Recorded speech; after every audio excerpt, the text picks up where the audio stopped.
to give you for sure were the ones that broke the straw that broke the camel's back, as they say, which was number one was the story of David, or Dawood alayhi salam.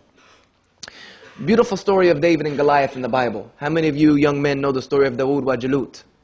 If all of you don't know it, that's homework. Your parents better ask you if you don't know the story of Dawood wa Jalut by tomorrow this time, and then they should have your head, man. Story of David and Goliath is very beautiful from Islam and in the Quran. But in the Bible, it's even beautiful. The dialogue that takes place between David and Goliath in the Bible is something astounding. But there's a parallel story about David in the Bible that's not prestigious whatsoever.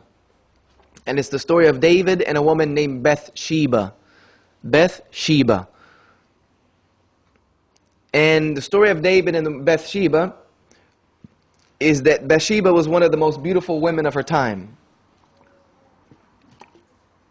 She was gorgeous. And David saw her sunbathing one day or on her porch or what have you.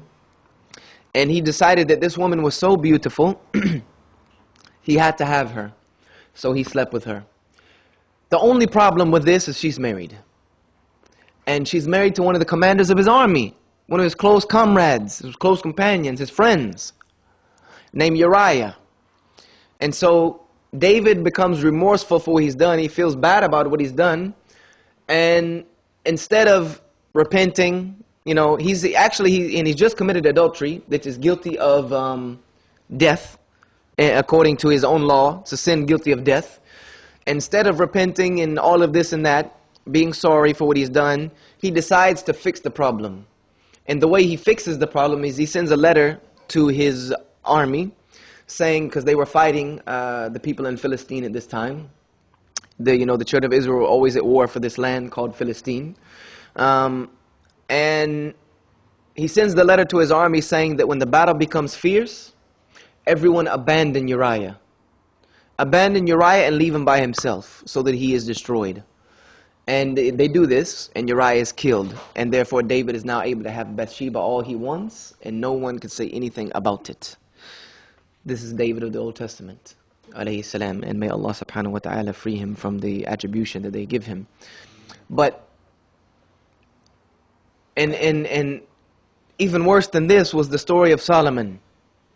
Even though all of that's bad, that's bad. That's about as bad as it gets. The story of Solomon, Sulaiman alayhi salam in the Bible, is that Sulaiman was one of the greatest kings of Israel. He built the temple.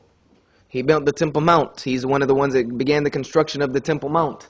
And this is actually what the Jews think that they're trying to rebuild, that's going to bring about their false Messiah. Their Dajjal is going to come. That's why they are presently digging under Masjid al-Aqsa. They think they are looking, they say they're looking for the Ark of the Covenant, which was once in the temple, which contained, the law of Moses, the part of the tablets that Moses was given to their understanding, and the staff and all of this. But this is their excuse for trying to rout Masjid al-Aqsa from underneath. He was one of the great kings of Israel. But in the Bible, Solomon had a falling back. He fell back from his faith, and the Bible describes it that Solomon committed idolatry. He worshipped idols at one point in his life. He fell back, and he committed shirk, the unforgivable sin. So now you have prophets in the Bible who are alcoholics, who commit incest with their daughters, who commit adultery, murder, and idolatry, shirk. So this is a big problem for me, because these cannot be prophets. There has to be some problem here. Either these are not prophets, either these stories are wrong, or the worst case scenario, a'udhu billah, my understanding at the time was that God did not know how to pick his prophets, apparently. So I had a problem of understanding. And not only are these people not prophets anymore, but these people have no credibility. They cannot show me how to lead a righteous life when they are the worst of people. These are people you would see on the show, Night Watch Crime, here in the UK, Cops with Cameras, or America's Most Wanted in the States. John Walsh would be hunting for these people, man. Seriously. And if I saw them, I would run away from them. or I would call the authorities on them. Not only that, but I would not even trust any of them alone with my children. I would not trust David alone to teach my son anything. And if Lot got he got even close to my daughter, I would put him in the hospital, most likely.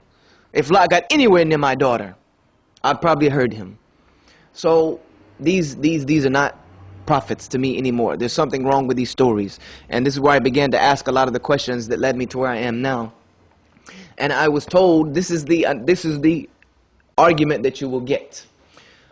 And this was an understanding. This is an understanding that human beings are intrinsically imperfect.